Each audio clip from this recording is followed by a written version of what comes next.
Welcome back, everybody, to Mighty Habits. I'm Steven, Hey everybody, I'm Mary. and we are so excited for today's deep dive. Oh yeah, this should be a good one. It's a bit of a return to an old friend, but Yeah. with a bit of a twist. Mm, We're talking about Malcolm Gladwell, of course. author of The Tipping Point, which I know you're familiar with. Oh yeah, big fan. I mean, who isn't, right? Right. The book that really put this idea of ideas spreading like viruses on the map. Social contagion. Yeah, exactly. So, the tipping point, that was like, what, 25 years ago? Something like that, yeah. And he's back with a new book Oh wow. called Revenge of the Tipping Point. Revenge. Interesting. Yeah, it's kind of ominous, right? It is a little bit, yeah. Like the tipping point's coming back to bite us or something. Yeah, it makes you think. So what do you think that means, like Revenge of the Tipping Point? Well, you know how Gladwell loves to dig into those big ideas? Yeah. And he's not afraid to tackle, complex issues. So I think with this revenge idea, he's saying, hey, things aren't always as simple as they seem. You know, that whole tipping point concept. It's not always about good ideas spreading. Sometimes things go viral and it's not so pretty. Like what? Give me an example. Well, think about it. You Yeah. have a trend. Yeah. Starts out all positive. Okay. Maybe it's a new way to connect online or a movement for, some worthy cause. Everyone's excited. It's spreading like wildfire. But then it morphs into something nobody expected. Okay. Something with maybe some negative consequences. The dark side of the tipping point. Exactly. So it's not always rainbows and butterflies. Nope. Sometimes it's more like a social Frankenstein. Ooh, I like that. You create something thinking it'll be great, Yeah. but it takes on a life of its own. Out of control. Everyone's a mook. Okay, but why revenge? Like, who's getting revenge on whom? I think it's more like the idea itself is getting revenge. Oh. Like it's saying, hey, you didn't think about me carefully enough, and now I'm back to haunt you. Ooh, that's It's- good. Yeah, I think the idea is turning on us. Right. And, Yeah. this is all happening in a world that's completely different from when the tipping point first came out. Yeah, it I should mean, think about it 25 years ago. no social media. No smartphones. The internet was like dial-up and AOL chat rooms. Exactly. Information moved at a snail's pace back then. Right. Now it's like we're living in a digital wildfire. Anything go viral in minutes. And that's going to change the whole game, right? Totally. So Gladwell's diving back into all this in his new book Yeah, he's looking at how this digital age with all his craziness. is impacting tipping points. Okay, so the tools that help good ideas spread Yeah. can also be used for bad stuff. It's a double-edged sword for sure. So it's like we poured gasoline on the fire of social contagion. That's a great way to put it. A spark can become an inferno in a matter of hours. Precisely. And I think that's a key factor Gladwell is grappling with. Okay, so we've got the revenge aspect. Yeah. And the digital wildfire. Mm-hmm. But Gladwell didn't just write like a theoretical book about all this. No. He's all about real-world examples. Right. He's got all these different case studies in the book. From what I've heard, yeah. And he's been talking about them in interviews, too. Like that recent one. Yeah, he was talking about everything from social media to Medicare fraud to the Holocaust. Whoa, that's a wide range. Right. Yeah. I mean, how do you even connect those dots? Well, that's Gladwell for you. He's a master of connecting the unexpected. He finds those threads of social contagion in the most surprising places. Okay, so let's start with something a little less intense than the Holocaust. Okay. How about Medicare fraud? Right? I mean, what does that have to do with the revenge of the tipping point? Well, think about how these fraud schemes work. Okay. They often start small. Hmm. Maybe one person figures out a way to exploit a loophole, Right. and then they tell a few friends, Mm-hmm. and those friends tell their friends. Word of mouth.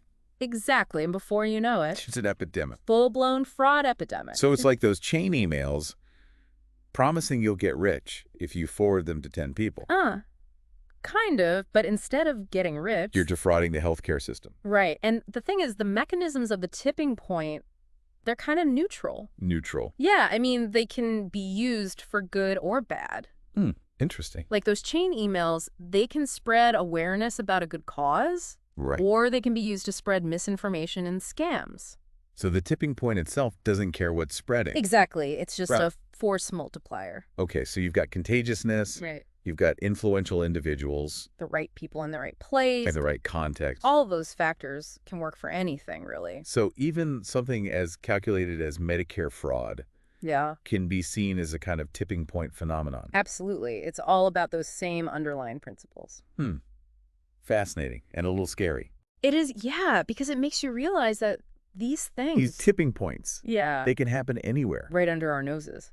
So we've got Medicare fraud, Check. but how about the Holocaust? Yeah, yes, that's where things get really heavy. Right. I mean, how do you even begin to talk about that in the context of tipping points? Well, Gladwell is very careful in his approach. Of course. He's not trying to simplify or trivialize such a complex and horrific event, Right. but he's asking the question, how did something so unthinkable become possible? Okay, so he's not saying the Holocaust was like a viral marketing campaign, No, not at all. but he's saying that maybe we can learn something. By looking at it through the lens of social contagion, Like, how did those hateful ideologies spread? right, how did fear and propaganda create a climate where atrocities became normalized?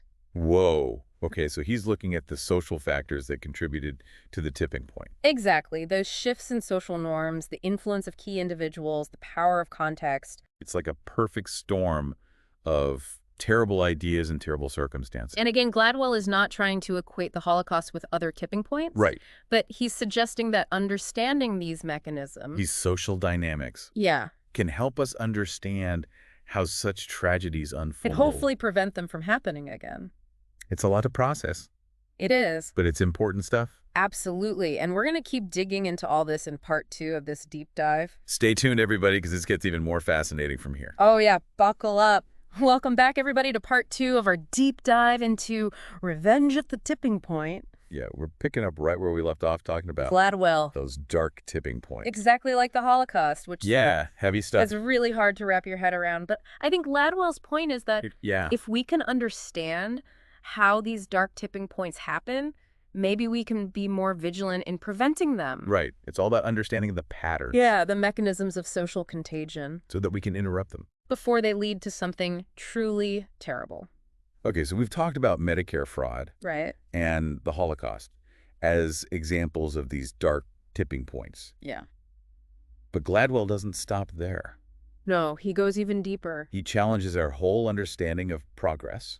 Progress. Yeah, like the idea that humanity is constantly moving forward toward a brighter future. Oh, okay. But Gladwell's saying that that might be a bit of an oversimplification. I see what you mean. Like, we often think of progress as this linear upward trajectory. Right. Always getting better. But what if it's not that simple? Well, in a way, it's not. I mean, just look around the world. Yeah, there's a lot of... It's easy to feel like things are actually getting worse, True. not better. Yeah, and I think that's part of what Gladwell is getting at with this revenge idea. Okay. He's saying that even seemingly positive trends, even things we celebrate as markers of progress, can have unforeseen and potentially negative consequences. So it's not just about things getting worse overall, it's about the potential for even positive changes to backfire. Exactly. It's like a hidden cost of progress, a shadow side that we often overlook in our enthusiasm for the new and shiny. Give me an example. Sure, take the rise of social media, for instance. Okay. On the one hand, it's connected people across the globe, given a voice to the marginalized, facilitated social movements. Incredible progress, right? Right. But on the other hand, it's also contributed to the spread of misinformation, political polarization, a decline in mental well-being, particularly among young people. It's like that old saying, too much of a good thing can be bad for you. Yeah, even something as beneficial as social connection can become harmful when it's amplified and distorted through the lens of social media. So it's not just about moderation. It's about recognizing that progress isn't this neat linear path Right. It's more like a complex, unpredictable dance. where every step forward. Might also create the potential for a step back. So we need to be more aware of the potential downsides, the unintended consequences that can arise even from seemingly positive changes. Absolutely. It's almost like we need to approach progress with a healthy dose of skepticism. Skepticism. Yeah, not in a cynical way, Okay. but in a way that allows us to see the full picture, both the good and the bad. So not just blindly celebrating every new advancement. Right, because not all progress is created equal. And we need to be able to discern the difference Between progress that truly benefits humanity. and progress that might actually be harmful. Exactly. And I think that's one of the key takeaways from Gladwell's work. Right. He's not saying that we should reject progress altogether, Right. but he's urging us to be more critical, more discerning, and more aware of the potential downsides. So we need to be more proactive, more conscious participants in the social landscape. Yes, instead of just passive consumers of whatever trends come our way. It's about taking ownership of our role in shaping the world around us. Even in seemingly small ways. And that starts with being informed, asking questions, and engaging in thoughtful dialogue with others. Right. It's about being less sheep and more savvy social navigators. I like that, savvy social navigators. We need to be aware of the forces that shape our opinions, our behaviors, and ultimately our world. And that's where Gladwell's Revenge of the Tipping Point comes in. It's a wake-up call. A challenge to reconsider our assumptions about how the world works. And a reminder that even seemingly complex phenomena can often be traced back to these fundamental principles of human behavior and social dynamics. So the same forces that can drive a hit song to the top of the charts, Can also fuel a Medicare fraud epidemic. or even contribute to something as horrific as the Holocaust. It's all connected. And the more we understand those connections, The better equipped we are to navigate the complexities of the modern world. that's a pretty empowering thought, actually. It is, yeah, because it means we're not just helpless victims of circumstance. We have agency We have the power to make choices. to influence the direction of things. To shape the future. But that's a conversation for part 3 of this deep dive. Stay tuned, folks, because we're just getting started. So we've explored the dark side of tipping points. Yeah. We've seen how those seemingly positive trends Can sometimes have unintended consequences. and even lead to some pretty scary outcomes. But I think the big question for a lot of people is, Yeah. what can we actually do about it? It can feel kind of overwhelming, right? Totally. Like Yeah. these huge social forces are at play. And what can one person really do? Exactly.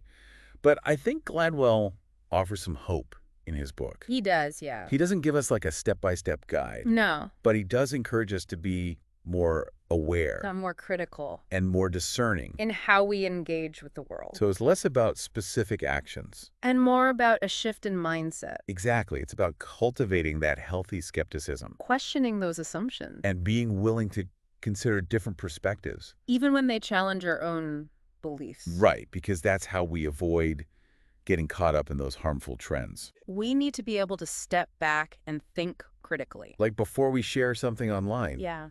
ask ourselves, what are the potential consequences of spreading this information? Good point. It's about recognizing that we all have a role to play In shaping the social landscape. and that even our small actions can have ripple effects. I think that's a really important message. It is. It's about taking responsibility For the information we consume and the trends we support. and being mindful of the impact we're having on the world. So if you're feeling a little overwhelmed by all this talk of revenge of the tipping point, Yeah. I think the takeaway here is that, We're not powerless. right, we have agency. We can make choices. And those choices can influence the direction of things. But we can be a force for good. even in the face of these complex social forces. That's a hopeful thought. It is. And I think that's a perfect place to wrap up this deep dive into Malcolm Gladwell's Revenge of the Tipping Point. It's been a fascinating journey. Definitely lots to think about. So we encourage you all to check out Gladwell's book. And join the conversation. What are your thoughts on the Revenge of the Tipping Point? What examples do you see in your own life? Share your insights with us on social media. We'd love to hear from you. And if you enjoyed this deep dive, be sure to subscribe to Mighty Habits for more thought-provoking conversations. Until next time, keep those minds curious. And stay mighty.